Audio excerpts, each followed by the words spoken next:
তাহলে আজকের ভিডিওতে আমরা যেটা করব থার্মাল পাওয়ার জেনারেশন এর ভেলোসিটি ট্রায়াঙ্গেল যেটা আছে, তো ভেলোসিটি ট্রায়াঙ্গেল সম্পর্কে জানবো।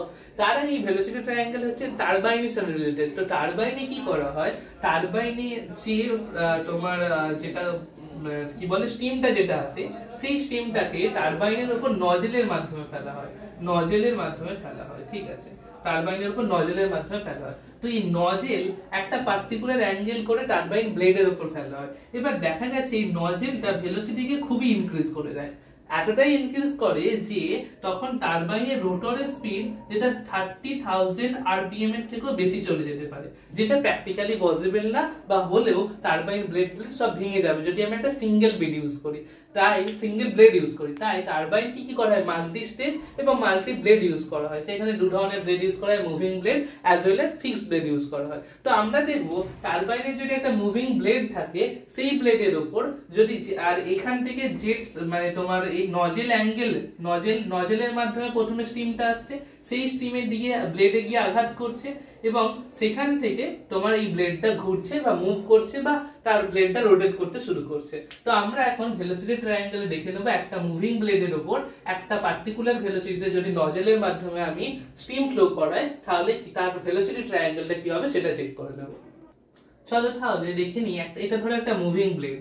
তাহলে এই মুভিং ব্লেডের উপর ধরো একটা আমি এখান থেকে নজেল অ্যাঙ্গেলে, মানে প্রথমত এই ব্লেডের যে অ্যাঙ্গেলটা ক্রিয়েট হবে সেটা নজেল অ্যাঙ্গেল।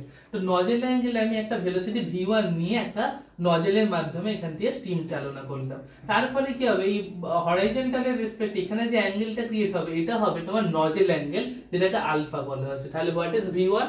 v1 হচ্ছে absolute velocity of the steam at the inlet, মানে যে ভেলোসিটি তুমি ব্লেডটাকে আঘাত করছো।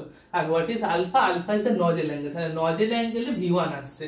এবার v1 আসছে আলফা অ্যাঙ্গেলে যদি আসে, তাহলে v1 এর দুখানা কম্পোনেন্ট থাকবে, একটা কস কম্পোনেন্ট একটা সাইন কম্পোনেন্ট। তাহলে দেখো আমি v1 এর কস কম্পোনেন্টটার নাম দেয়া হয়েছে vw1। কেন vw1 নাম দেওয়া হলো সেটা আমি তোমায় পরে বলছি। আর তবে আরেকটা দেখো সাইন কম্পোনেন্ট থাকবে, আমি এদিকটাকে সাইন কম্পোনেন্ট ধরে নিচ্ছি, এই সাইন কম্পোনেন্টের নাম দেওয়া হয়েছে vf1। এবার vw1 তো কেন বলা হলো, এর একটা স্পেশাল নামকরণ করার মানেটা এটাই যে দেখো এই যে ভেলোসিটিটা আসছে, এই ভেলোসিটিটা একটা পার্টিকুলার অ্যাঙ্গেলে আসছে যেটা হচ্ছে আলফা, মানে নজেল অ্যাঙ্গেল। এই নজেল অ্যাঙ্গেল আসার পর এটা দুটো কম্পোনেন্ট, এই যে হরাইজন্টাল কম্পোনেন্ট এটাই আলটিমেটলি ব্লেডটাকে মুভ করতে সাহায্য করছে। তাই এর নাম দেয়া হয়েছে vw1, যেটার নাম হচ্ছে ওয়াল ভেলোসিটি। দেখো আমি কোথায় এখানে লিখেছি যে vw1 মানে কি, এটা হচ্ছে কস কম্পোনেন্ট অফ দ্য v1 বা horizontal component of the v1, এটাকে ওয়াল ভেলোসিটি বলা হচ্ছে। তাই এই ভেলোসিটির জন্য আলটিমেটলি ব্লেডটা মুভ করছে, তাই এরকম নাম দেওয়া হয়েছে। আর এইখানে যে স্টিমের ফ্লোটা হচ্ছে সেটা জেনারেলি এই তোমার সাইন পার্টটা, সাইন কম্পোনেন্ট বা ভার্টিক্যাল কম্পোনেন্টটা v1 এ সাহায্য করছে, তাই এর নাম দেওয়া হয়েছে ভেলোসিটি অফ ফ্লো। তাহলে দেখো এই velocity of flow vf1 is basically আর কিছুই নয়, এই v1 এর সাইন কম্পোনেন্ট। v1 এর সাইন কম্পোনেন্ট মানে কি v1 sin alpha, v1 sin alpha. আর vw1 মানে কি, vw1 মানে হলো v1 cos আলফা এর cos কম্পোনেন্টটা। তাহলে আলটিমেটলি আমি এটা বুঝতে পারলাম একটা v1 ভেলোসিটি আসছে, এটা একটা মুভিং ব্লেড, এবং এই মুভিং ব্লেডে তাহলে এর একটা ভেলোসিটি আমি ধরলাম vb, এই vb ভেলোসিটিতে মুভ করতে থাকছে।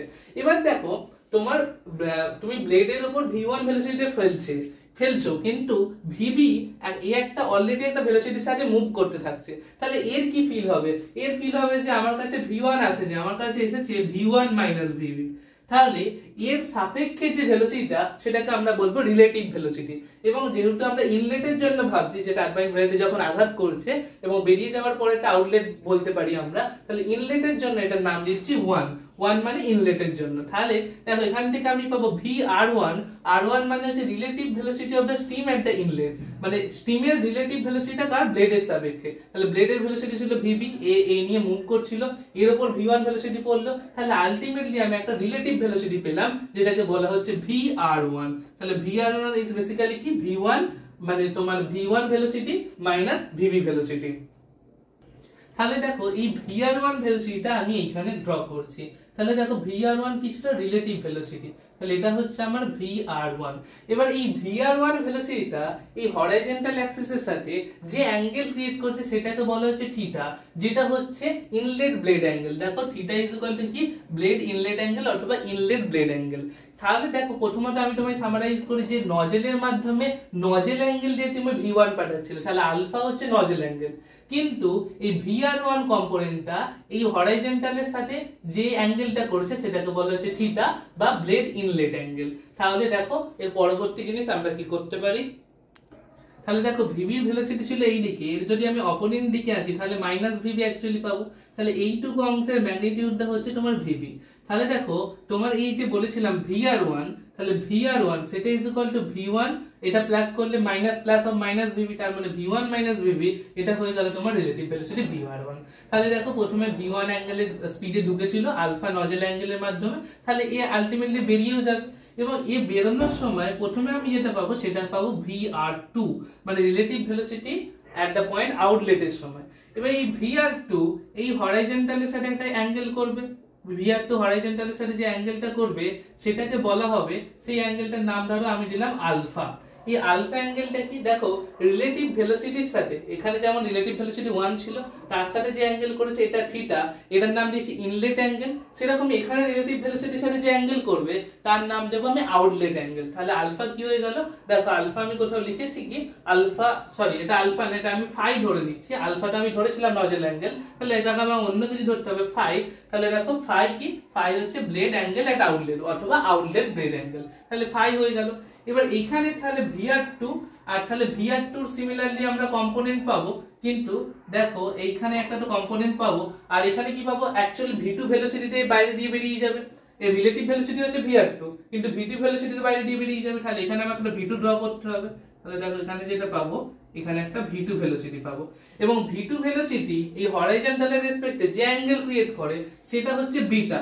এই বিটা কি, বিটা হচ্ছে এক্সিট অ্যাঙ্গেল বা angle of the discharge of the exit stream with the tangent to the wheel. তাহলে বিটা হচ্ছে এক্সিট অ্যাঙ্গেল, যে অ্যাঙ্গেলে বেরিয়ে যাচ্ছে।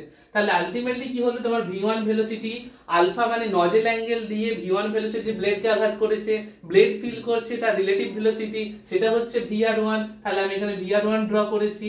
এই V1 এর কস কম্পোনেন্ট ছিল VW1 আর V1 এর সাইন কম্পোনেন্ট ছিল VF1। সিমিলারলি এখানে যখন বেরোচ্ছে তাহলে এখানে একটা রিলেটিভ ভেলোসিটি থাকবে VR2, এখানে V2 ভেলোসিটিতে বেরিয়েছে এবং যে অ্যাঙ্গেল করে বেরিয়েছে V2 ভেলোসিটি থেকে সেটাকে বলা হচ্ছে বিটা, সেটা হচ্ছে angle of discharge of the exit স্ট্রিমের যে অ্যাঙ্গেলটা। কিন্তু VR2 এর সাথে যে অ্যাঙ্গেলটা ক্রিয়েট করেছিল সেটাকে বলা হচ্ছে ফাই, ফাই মানে হচ্ছে ব্লেড আউটলেট অ্যাঙ্গেল। তাহলে তোমার ইনলেট অ্যাঙ্গেল আউটলেট অ্যাঙ্গেলের জন্য মনে রাখবে যে VR2 মানে রিলেটিভ ভেলোসিটির সাথে যে অ্যাঙ্গেলগুলো করছে শর্টে সেটা হয়ে যাচ্ছে উপরের ক্ষেত্রে ইনলেট অ্যাঙ্গেল আর এখানে হয়ে যাচ্ছে আউটলেট অ্যাঙ্গেল। এবার দেখো এই পার্টের মধ্যে এই V2 এর তাহলে কম্পোনেন্ট থাকবে, V2 এর এই কম্পোনেন্টটাকে কি বলবো, এখানে দেখো যে আমরা V1 এর cos কম্পোনেন্টকে VW1 বলেছিলাম, তাহলে এখানে সিমিলারলি V2 এর cos কম্পোনেন্টকে মানে এইটুকু পার্টকে আমাকে কি বলতে হবে, এটাকেও বলতে হবে VW কিন্তু 2 ফর 2 আউটলেটের জন্য আমি 2 ইউজ করছি। এবার দেখো এই V1 এর সাইন কম্পোনেন্টকে VF1 বলেছিলাম, তাহলে V2 এর সাইন কম্পোনেন্ট মানে এই পার্টটা যেটাকে আমাকে বলতে হবে VF2, যেখানে F ছিল তোমার ভেলোসিটি অফ ফ্লো, এটা ইনলেটের জন্য এটা আউটলেটের জন্য। তাহলে এইটুকু অংশ হচ্ছে তোমার VW1 আর দেখো সিমিলারলি এখানে ছিল মুভিং ব্লেড, তাহলে এইটুকু পার্ট কি হয়ে যাবে, এইটুকু পার্ট হয়ে যাবে ব্লেড ভেলোসিটি, সেটা হয়ে গেল VB। দেখো তাহলে আমি তোমায় টোটাল জিনিসটা বলি যে আমরা টারবাইন ব্লেডে ফেলার আগে আমি নজেলের মাধ্যমে তার ভেলোসিটি বাড়াই বা নজেলের আগে ফেলি তারপর সেটা টারবাইন ব্লেডে যায়। তাহলে নজেল একটা পার্টিকুলার অ্যাঙ্গেল করে V1 ভেলোসিটিতে টারবাইন ব্লেডকে আঘাত করছে। তাহলে এই প্রথম যে অ্যাঙ্গেলটা, যে অ্যাঙ্গেলে ব্লেডকে আঘাত করছে সেটাকে বলা হচ্ছে আলফা, এটা হরাইজন্টালের সাথে যে অ্যাঙ্গেল করেছে সেটা alpha, alpha is equal to nozzle angle, এটা তুমি খেয়াল রাখবে। এবং V1 তাহলে যখন আঘাত করলো এবং এই যেহেতু একটা পার্টিকুলার অ্যাঙ্গেলে আঘাত করেছে তাহলে দুখানা কম্পোনেন্ট পাবো, এর যে cos কম্পোনেন্ট বা হরাইজন্টাল কম্পোনেন্ট তাকে নাম দেওয়া হচ্ছে VW1 যার ভ্যালু কিছুই না V1 cos আলফা, এর যে ভার্টিক্যাল কম্পোনেন্ট তার নাম দেওয়া হচ্ছে VF1 যার ভ্যালু হচ্ছে V1 sin আলফা। এবার দেখো এই V1 এসেছে, এর অলরেডি একটা ভেলোসিটি চলছিল VB তে, তাহলে এ ফিল করছে যে আমার কাছে কিছু অন্য ধরনের ভেলোসিটি এসেছে, সেটা কি না V1 VB, এই ডিফারেন্সের ভেলোসিটিও ফিল করেছে। তাহলে একজনের রেসপেক্টে যখন ভাবছি তখন সেটাকে বলবো রিলেটিভ ভেলোসিটি, তাহলে সেটা হয়ে যাবে VR1, 1 লিখছি ইনলেটের জন্য, তাহলে VR1 ইজ ইকুয়াল টু হয়ে গেল V1 VB। তাহলে এখানে যদি আমি শো করি তাহলে এটা হবে যদি VR1 হয় এবং VR1 এই হরাইজন্টালের সাথে যে অ্যাঙ্গেল ক্রিয়েট করে সেটাকে বলা হয় ব্লেড ইনলেট অ্যাঙ্গেল, যেটাকে আমি থিটা দ্বারা রিপ্রেজেন্ট করেছি। এবার ভিবি ছিল এইদিকে, এইটার যদি আমি উল্টো দিকের কম্পোনেন্ট নিই আলটিমেটলি এটা মাইনাস ভিবি পাবো। তার মানে এই ভি1 প্লাস মাইনাস ভিবি সেটা ইজ ইকুয়াল টু ভিআর1 পেলাম, কারণ ভিআর1 ইজ ইকুয়াল টু কি ভি1 মাইনাস ভিবি, তাহলে ভিআর1 হয়ে গেল ভি1 মাইনাস ভিবি। তাহলে আলটিমেটলি তোমার ইনলেটের জিনিসটা বুঝতে পারলে। এবার আউটলেটে সিমিলারলি যেমন ভি1 এ বেরিয়েছে তেমন একটা বেরিয়ে যাবে যেটাকে বলা হবে ভি2, এবং একটা আলাদা ধরনের ভেলোসিটি ফিল হবে সেটাকে রিলেটিভ ভেলোসিটি বলছে, সেটা হচ্ছে ভিআর2। এবং ভিআর2 মানে রিলেটিভ ভেলোসিটি গুলো ইনলেটের সাথে যে অ্যাঙ্গেল ক্রিয়েট করছে ইনলেটের হরাইজন্টাল অ্যাক্সিসের সাথে সেটা হয়ে গেল inlet angle, blade inlet angle. আর আউটলেটের সাথে যে ভিআর2 যে অ্যাঙ্গেল ক্রিয়েট করছে আউটলেটের ভিআর2 এর সাথে সেটাকে বলবো ব্লেড আউটলেট অ্যাঙ্গেল, যেটাকে আমি ফাই দ্বারা ডিফাইন করেছি। এবার দেখো তাহলে এই ভিআর2 আর এখানে তাহলে ভি2 পাবো একটা ভেলোসিটি। এই যেভাবে আমি ভি1 এর সাইন কম্পোনেন্ট কস কম্পোনেন্টকে ভিএফ1 ভিডব্লিউ1 বলেছিলাম রেসপেক্টিভলি, ঠিক তেমন ভাবে ভি2 এর সাইন কম্পোনেন্টকে আমি ভিএফ2 বলবো, ভি2 এর কস কম্পোনেন্টকে আমি ভিডব্লিউ2 বলবো। আর এখানে সিমিলারলি আমার টারবাইনের যে ব্লেড ভেলোসিটি, টারবাইন ব্লেডের যে নিজের যে ভেলোসিটি ছিল সেটা ভিবি এখানে লিখে দিলাম। চলো আমরা একটা পার্টিকুলার অঙ্ক নিয়ে আলোচনা করব। দেখো তাহলে আমরা একটা টারবাইন ব্লেডের একটা অঙ্ক নিয়ে নিই। বলছে the velocity of steam leaving the nozzle of an impulse turbine is 900 metre per second. মানে নজেল থেকে যে ভেলোসিটিতে স্টিম আসছে, মানে আমাদের যে ভি1 সেটা বলে দিয়েছে 900 মিটার পার সেকেন্ড। এবং নজেল অ্যাঙ্গেল তাহলে বলেছিলাম যে ভি1 যে হরাইজন্টালের সাথে যে অ্যাঙ্গেল করে থাকে সেটা থাকে নজেল অ্যাঙ্গেল। নজেল অ্যাঙ্গেল বলে দেওয়া হচ্ছে 20 ডিগ্রি, মানে যেটা আমার ছবি অনুযায়ী alpha is equal to 20 degree. বলছে এটা blade velocity is 300 metre per second. তাহলে ব্লেড যে ভেলোসিটিতে মুভ করেছিল মানে ভিবি সেটা 300 metre per second. And a blade friction factor, এটা আমি তোমায় বলছি ব্লেড ফ্রিকশন ফ্যাক্টরটা কি। চলো তারপর দেখো calculate a mass flow rate of 1 kg per second. তাহলে 1 কেজি আমার মাস ফ্লো হচ্ছে ফর দ্য সিমেট্রিক ব্লেডিং। তো সিমেট্রিক ব্লেডিং হলে কি হয় ইম্পালস টারবাইনের ক্ষেত্রে আমি সেটাও বলে দিচ্ছি। তো আমাদের কি বার করতে হবে, ব্লেড ইনলেট অ্যাঙ্গেল মানে থিটা যেটা আমাদের ছবি অনুযায়ী সেটা বার করতে হবে, driving force on the wheel বার করতে হবে, অ্যাক্সিয়াল থ্রাস্ট, ডায়াগ্রাম পাওয়ার এবং ডায়াগ্রাম এফিসিয়েন্সি বার করতে হবে। চলো এগুলো আমরা আস্তে আস্তে দেখে নিই। দেখো তাহলে আমাদের কি বলেছে, ভেলোসিটি ভি1 বলে দিয়েছে 900 মিটার পার সেকেন্ড, ভিবি বলে দিয়েছে 300 মিটার পার সেকেন্ড। কি হচ্ছে ফ্রিকশন ফ্যাক্টর? ফ্রিকশন ফ্যাক্টরটা বুঝে নাও যে তুমি ব্লেডে একটা ভেলোসিটিতে ফেলছো স্টিমকে, তার ফলে সেখানে যদি ব্লেডের সারফেসটা যদি রাফ হয় তাহলে সেখানে কিছু ফ্রিকশন হবে এবং ফ্রিকশনের জন্য লস হবে। তো ফ্রিকশন ফ্যাক্টরটা কি না, তোমার রিলেটিভ ভেলোসিটি ব্লেড যেটা ফিল করছিল সেটা হচ্ছে ভিআর1, রিলেটিভ ভেলোসিটি 1, এবং যেটা আলটিমেটলি বেরিয়ে গেছে যেটা ফিল করে বেরিয়ে গেছে সেটা হচ্ছে ভিআর2, রিলেটিভ ভেলোসিটি 2। তাহলে তোমার অবশ্যই ভিআর2 এটা যদি সেখানে কোনো রকম ফ্রিকশন না থাকে তাহলে ভিআর2 ইজ ইকুয়াল টু ভিআর1 হবে। কিন্তু ইন কেস সেখানে যদি ব্লেড সারফেসটা কিছুটা হলেও একটু রাফ হবে, তো সেই জন্য কি হবে ভিআর2টা অলওয়েজ কম হবে ভিআর1 এর থেকে, কারণ আলটিমেটলি যখন ভেলোসিটিটা তোমার আউটলেটে বেরোবে সেটা কম হবে ইনিশিয়ালের থেকে। তাহলে এটা কতটা কম হবে সেটা ডিপেন্ড করে ফ্রিকশন ফ্যাক্টর, এটাকে আমি ডিফাইন করি কে এর উপর। তাহলে দেখো তোমার ভিআর2 এটা কিছু পরিমাণ কম হবে, আমি যদি কে ইনটু ভিআর1 টাইমস করি তাহলে এই কে যেটা এখানে সেটা হচ্ছে ফ্রিকশন ফ্যাক্টর, মানে কে সমান কি পেয়ে গেলাম ভিআর2 ডিভাইডেড বাই ভিআর1। তাহলে দেখো আলটিমেটলি কে এর ভ্যালু 0.7 বা 0.8 এরকম থাকবে, তাহলে আলটিমেটলি ভিআর2 এর ভ্যালুটা কম হবে ভিআর1 এর থেকে। তাহলে এটা হচ্ছে আমার ফ্রিকশন ফ্যাক্টর। তো চলো প্রথমত আমরা যেটা বার করব, আমাদের বলেছে ইনলেট অ্যাঙ্গেল, ইনলেট অ্যাঙ্গেলটা কি বলেছিলাম থিটা, আলফা কি ছিল নজেল অ্যাঙ্গেল, সেটা কত দেওয়া আছে দেখো কোশ্চেনে বলে দেওয়া আছে আলফা 20 ডিগ্রি। তাহলে চলো আমরা থিটা বার করার চেষ্টা করব। এই ডায়াগ্রাম আমাদের কাছে থাকবে। দেখো থিটা মানে কি পাবো, থিটা মানে আমি যদি এই ত্রিভুজটা নিই তাহলে এখানকার tan থিটা পাবো। তাহলে tan theta is equal two, দেখো তুমি কি পাবে, tan theta is equal two VF1 পাবে, এবং VF1 কি ছিল না V1 এর সাইন কম্পোনেন্ট যেটা হচ্ছে V1 sin আলফা। তারপরে দেখো tan থিটা মানে এটা হয়ে গেল লম্ব, এইটুকু হবে ভূমি, তাহলে এইটুকুর ভ্যালু কি পাবো VW1 হচ্ছে টোটালটা, মাইনাস VB করলে আমি এইটুকুর ভ্যালু পেয়ে যাব। তাহলে নিচের ভ্যালু কত হয়ে যাবে VW1 মাইনাস VB। এবার দেখো তুমি VF1 মানে কত, VF1 মানে তোমাকে বলেছি V1 sin আলফা, তাহলে লিখে দাও V1 sin আলফা। VW1 মানে কি, এই V1 এর cos কম্পোনেন্ট মানে হয়ে গেল V1 cos alpha, minus VB মানে কি ব্লেড ভেলোসিটি, ব্লেড ভেলোসিটি কত বলা আছে 300 মিটার পার সেকেন্ড আমি লিখে দিলাম। তাহলে আলটিমেটলি তুমি ভ্যালুটা বসো, V1 এর ভ্যালু কত জানো তুমি 900, sin আলফার ভ্যালু জানো 20 ডিগ্রি, আর V1 এর ভ্যালু আবার তুমি জানো 900, cos আলফার ভ্যালু জানো 20 ডিগ্রি মাইনাস 300। তুমি এটাকে সলভ করো এবং তাহলে তুমি যেটা ভ্যালু পাচ্ছ tan থিটার ভ্যালু পাচ্ছ। তাহলে এইভাবে tan থিটার যদি ভ্যালু পাও তাহলে আলটিমেটলি তুমি থিটা পাবে tan ইনভার্স এই তোমার ব্র্যাকেটে এই যে ভ্যালুটা তুমি এখানে পেয়েছো। তাহলে এটাকে পুট করো, দেখো থিটার ভ্যালু কত আসছে। দেখো তাহলে থিটা ইজ ইকুয়াল টু কি হয়ে গেল 29.42 ডিগ্রি। তুমি এটা ক্যালকুলেশন করে পেয়ে গেলে। থিটা মানে কি ছিল তোমার ব্লেড ইনলেট অ্যাঙ্গেল। এবার দেখো নেক্সট আমাকে যেটা বলেছে টোটাল ফোর্স বা ড্রাইভিং ফোর্স কতটা। তাহলে ড্রাইভিং ফোর্স তুমি যেটা পাবে সেটা দেখো ড্রাইভিং ফোর্স, তাহলে এখানে ড্রাইভিং ফোর্স F সমান তুমি যেটা পাবে দেখো মাস ইনটু ভেলোসিটি দেখো, এবং ভেলোসিটির কোন কম্পোনেন্ট গুলোকে ড্রাইভ করতে সাহায্য করছে VW1 কম্পোনেন্ট এবং VW2 কম্পোনেন্ট। তাহলে VW1 প্লাস VW2 এটা হয়ে গেল তোমার ড্রাইভিং ফোর্স। এবার মাস তোমার কত ছিল দেখো 1 কেজি পার সেকেন্ড, তাহলে এর ভ্যালু হয়ে গেল 1। এবার তোমার চাই VW1। What is VW1? VW1 basically V1 cos alpha, V1 cos alpha. তাহলে V1 এর ভ্যালু তোমার জানা 900, cos আলফা, আলফার ভ্যালু তোমার জানা 20 ডিগ্রি, কিন্তু তোমার জানা নাই VW2 এর ভ্যালু। VW2 মানে কি? VW2 হচ্ছে দেখো V2 এর সাইন কম্পোনেন্ট। তাহলে VW2 is basically what? VW2 হচ্ছে V2 এর cos component, V2 cos beta. VW2 হচ্ছে V2 cos বিটা।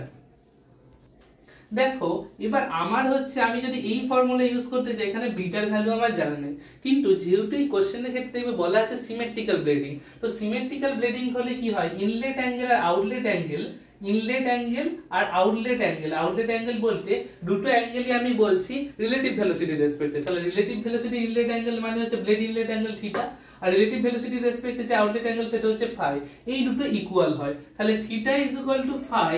এটা হয় কার জন্য? এটা হচ্ছে সিমেট্রিক্যাল ব্লেডিং হলে। তোমার বেশিরভাগ ইম্পালস টারবাইন গুলো সিমেট্রিক্যাল ব্লেডিং হয়, এবং আমাদের গিভেন কোশ্চেনেও সিমেট্রিক্যাল ব্লেডিং বলে দিয়েছে, তাই আমি theta is equal to phi করে নিলাম। এবং থিটার ভ্যালু কত আছে? থিটার ভ্যালু হয়ে গেছে 29.42। মানে এখন যদি আমি ফাই অ্যাঙ্গেলটা কোথাও ইউজ করি, এটা আমার জানা আছে। তাহলে ইনস্টেড অফ VW2 বার করতে গিয়ে আমি যদি এই ফর্মুলার পরিবর্তে দেখো আমি আরেকটা ফর্মুলা ইউজ করছি, এটা তো VR2, তাহলে VR2 এর একটা cos কম্পোনেন্ট হবে, এই পার্টটা হবে টোটাল VR2 এর cos কম্পোনেন্ট। VR2 cos কত হবে দেখো, cos এই যে অ্যাঙ্গেলটা ক্রিয়েট করেছে cos ফাই, এই টোটাল পার্টটা এখান থেকে এতটা, তার মধ্যে আমার চাই এই VW2 পার্টটা। তাহলে এই টোটাল পার্ট হচ্ছে VR2 cos ফাই, তার মধ্যে এই পার্ট পড়ে আছে VB, তাহলে VR2 cos phi minus VB is equal to VW2 পাবো না? তাহলে দেখো আমি লিখে দিলাম VW2 is equal to VR2 cos phi minus VB। এবার আমি এটা কেন করলাম? কারণ আমার ফাই অ্যাঙ্গেলটা জানা, আমার বিটা অ্যাঙ্গেল কোনোভাবে জানা নেই, তাই জন্য আমি VR2 cos ফাই এবং VB করলাম। এবার দেখো তুমি যে প্রবলেমটা ফেস করবে সেটা হচ্ছে VR2 এর সাথে, যে তোমার cos ফাই তো পেয়ে গেলে, VB তো জানো ব্লেড ভেলোসিটি, কিন্তু VR2 তোমার জানা নেই। এবার তুমি কি পেয়েছিলে যে K মানে VR2 ইজ ইকুয়াল টু কি পেয়েছিলে? K টাইমস VR1 না? তাহলে তুমি যদি VR2 জানতে চাও তাহলে ফ্রিকশন ফ্যাক্টর K 0.7 এটার সাথে VR1 মানে রিলেটিভ ভেলোসিটি অফ 1 সেটা যদি গুণ করে দাও তাহলে তুমি VR2 পেয়ে যাবে। সেই VR2 কে তুমি এখানে ইউজ করতে পারবে এবং আলটিমেটলি তুমি VW2 এর ভ্যালু পাবে এবং এই ইকুয়েশনে বসিয়ে ড্রাইভিং ফোর্স পেয়ে যাবে। দেখো তাহলে আমি তোমায় যেটা বললাম, এখানে VR2 দরকার, VR2 জানার জন্য VR1 জানা দরকার। এবার VR1 দেখো, VR1 এই অ্যাঙ্গেলে তোমার থিটা জানা, তাহলে তুমি যদি এখন sin থিটা নাও তাহলে sin থিটা সমান তুমি কি পাবে? sin থিটা সমান তুমি যেটা পাবে লম্ব, এটা হচ্ছে VF1 ডিভাইডেড বাই তোমার অতিভুজ, যেটা হচ্ছে VR1। তাহলে তোমার এখন কি চাই? VR1 টা চাই। তাহলে আমি এক কাজ করলাম, এই VR1 কে এখানে রিপ্লেস করে দিলাম sin থিটা দিয়ে, তাহলে sin থিটা ওইদিকে গেল, VR1 এখানে এলো, তাহলে VR1 ইজ ইকুয়াল টু হয়ে গেল VF1 বাই sin থিটা। এবং VF1 কি না, V1 এর ভার্টিক্যাল কম্পোনেন্ট, V1 এর ভার্টিক্যাল কম্পোনেন্ট মানে V1 sin alpha, V1 sin alpha divided by sin theta. তাহলে দেখো V1 এর ভ্যালু কত? 900 sin, আলফার ভ্যালু কত? আলফার ভ্যালু ছিল nozzle angle 20 degree divided by sin থিটার ভ্যালু তুমি পেয়েছো কত? 29.42। তাহলে এটা ক্যালকুলেট করে বলো তোমার কত আসছে, VR1 এর ভ্যালু কত আসছে। দেখো তাহলে তোমার VR1 তুমি ক্যালকুলেট করলে দেখো পাবে 626.65 এবং যেহেতু ভেলোসিটি মিটার পার সেকেন্ড, এবং এটার সাথে VR2 তুমি চাও, VR2 K friction factor into VR1 তুমি পেয়েছো 626.65, 0.7 তোমার ফ্রিকশন ফ্যাক্টর দিয়েছিল, গুণ করলে তাহলে আলটিমেটলি পেলে 438.65 এত মিটার পার সেকেন্ড। তাহলে দেখো এখন তোমার V1 জানা, V1 হচ্ছে 900, cos আলফা জানা, তোমার VR2 জেনে গেলে, তুমি cos ফাই এর ভ্যালু জানো, ফাই কেন জানো? Phi theta is equal to phi for symmetrical blading এর জন্য, মাইনাস VB ব্লেড ভেলোসিটি যাবে। তাহলে এইগুলো বসিয়ে দাও, তুমি টোটাল ড্রাইভিং ফোর্স পেয়ে যাবে।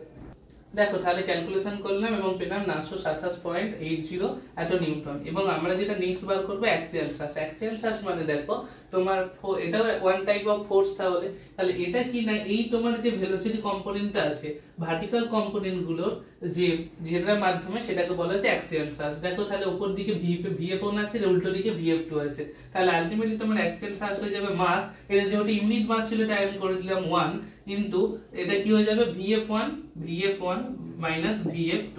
এবার VF1 এর ভ্যালু কত, তোমার VF1 এর ভ্যালু জানো V1 এর সাইন কম্পোনেন্ট, তাহলে V1 সাইন আর এবং V1 এর সাইন কম্পোনেন্ট মানে V1 sine alpha minus VF2 মানে কি দেখো আবার VF2।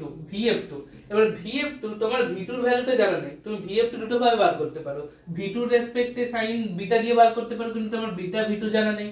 কিন্তু যদি VR2 এর রেসপেক্টে বার করো তাহলে কিন্তু হয়ে যাবে। দেখো VR2 এর রেসপেক্টে তুমি যদি সাইন ফাই নাও তাহলে সাইন ফাই ইকুয়াল কি হয়ে যাবে VF2/VR2, আমি নিচ্ছি সাইন ফাই তোমার জানা, সাইন ফাই সমান কি হয়ে যাচ্ছে উপরে VF2 ডিভাইডেড বাই VR2 লম্ব বাই OT বুঝবে VR2। এবার দেখো তুমি VR2 বার করেছিলে, VR2 কোথায় এখানে বার করেছিলে কত 438.65, এখানে দেখো VF2 তুমি চাইছো এখানে, তাহলে VF2 ইকুয়াল টু কি হয়ে যাবে VR2 sin phi, তাহলে কি হয়ে যাবে বলো VR2 sin phi। VR2 এর ভ্যালু বসাও 438.65, sin phi এর ভ্যালু কত, phi এর ভ্যালু থিটা ইকুয়াল টু 29.42। দেখো এইটার VF2 এর ভ্যালু কত আসছে, দেখো তাহলে আমি VF1 বসেছি 900 sin 20, VF2 আমি এইভাবে ক্যালকুলেট করলাম এই ট্রায়াঙ্গেল কে ইউজ করে, এবং তাহলে আলটিমেটলি অ্যাক্সিয়াল থ্রাস্ট পেয়ে গেলাম 92.358। এবার আমাদের দেখো চেয়েছিল যে ডায়াগ্রাম পাওয়ার, তাহলে পাওয়ার ইজ ইকুয়াল টু কি হয় total force into blade velocity, তাহলে ফোর্স তুমি এখান থেকে টোটাল পেয়েছো 927.80, তাহলে 927.80 লিখে দিলে, এবং ব্লেড ভেলোসিটি কত ছিল 300 মিটার পার সেকেন্ড, তাহলে এটাকে গুণ করো, দেখো তোমার আলটিমেটলি পাওয়ার কত আসছে। দেখো লাস্ট আমরা যেটা করব ডায়াগ্রাম এফিসিয়েন্সি বলেছিল এটা দি, সেটা সমান কি পাবো, দেখো তোমার যে ফোর্স পাওয়ারটা ডেভেলপ হয়েছে, তাহলে পাওয়ার কত ডেভেলপ হয়েছে তোমার PD বলতে পারো ডায়াগ্রাম পাওয়ার যেটা তুমি বলেছিলে, ডিভাইডেড বাই তুমি যে কাইনেটিক এনার্জিটা ইনপুট করেছিলে, তাহলে কাইনেটিক এনার্জি কি ছিল তোমার হাফ m এবং v1 স্কয়ার, তুমি এই ভেলোসিটি দিয়েছিলে, এই ছিল তোমার কাইনেটিক এনার্জি, এটা দিয়ে তুমি পাওয়ার ডেভেলপ করেছো, তাহলে PD এর ভ্যালু বসাও এবং হাফ m এর ভ্যালুটা 1, v1 তোমার ভেলোসিটি দেয়া আছে, তাহলে এইভাবে তুমি এফিসিয়েন্সিটাকেও সলভ করে নিতে পারবে। তাহলে দেখো এইভাবে তুমি যদি ক্যালকুলেট করো তাহলে সেটা তুমি পেয়ে যাবে 68.72% নিয়ার অ্যাবাউট। তো তোমার ডাটার হালকা চেঞ্জ আসতে পারে বাট নিয়ার অ্যাবাউট এরকম ভাবে হবে। আশা করছি তোমরা ভেলোসিটি ট্রায়াঙ্গেল বুঝতে পেরেছো এবং ভেলোসিটি ট্রায়াঙ্গেল কেন করা হয় বুঝতে পেরেছো, এবং তার জন্য axial thrust, driving force, power develop, efficiency, প্রত্যেকটা ডাটা এবং ইনলেট অ্যাঙ্গেল কোনটা, আউটলেট অ্যাঙ্গেল কোনটা, আশা করছি বুঝতে পেরেছো। চলো ভালো লাগলে অবশ্যই কমেন্টে জানিও।